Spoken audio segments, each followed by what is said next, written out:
কে হবেন এবারের বিপিএলের সেরা ক্রিকেটার? সাকিব আল হাসানের অনুপস্থিতিতে টুর্নামেন্ট সেরার দৌড়ে একক আধিপত্য নেই কারো।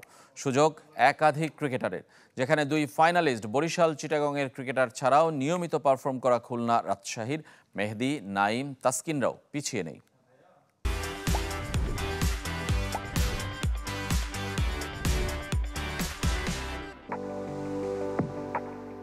খুলনা টাইগার্স ফাইনাল খেললে মেহেদী হাসান মিরাজের টুর্নামেন্ট সেরার পুরস্কার প্রায় অবধারিত ছিল। অধিনায়কত্বে মুন্সিয়ানার পাশাপাশি ব্যাটে বলে সমান পারদর্শী ছিলেন এই স্পিন বোলিং অলরাউন্ডার। 14 ম্যাচে 13 উইকেট আর ব্যাট হাতে 350 রান বলছে সেই কথা। কিন্তু কোয়ালিফায়ার থেকে বাদ পড়ায় সুযোগ মিলেছে একাধিক ক্রিকেটারের। সতীর্থ নাঈম শেখ আছেন সেই রেসে। 43.5 গড়ে 511 রান নিয়ে আসরের সর্বোচ্চ স্কোরার নাঈম। ফাইনাল বাকি থাকলেও অবিশ্বাস্য কিছু না হলে এই ওপেনারের কীর্তি অক্ষত থাকছে।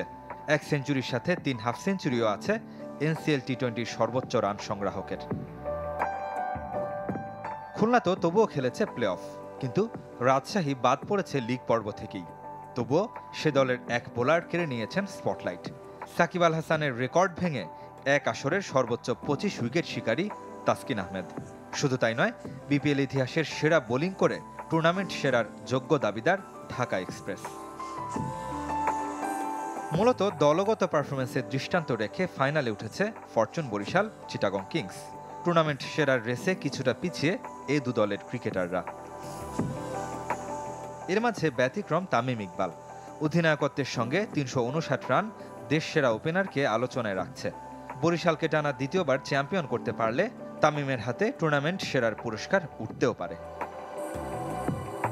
চিটাগং কিংসে খালেদ আহমেদকেও পিছিয়ে রাখার উপায় নেই। দেশীয় বোলারদের মধ্যে তাসকিন আহমেদের পরই এই পেসারের স্থান।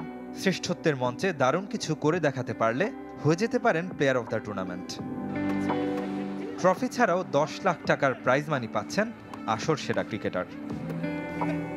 রিদওয়ান শুয়েব, চ্যানেল 24।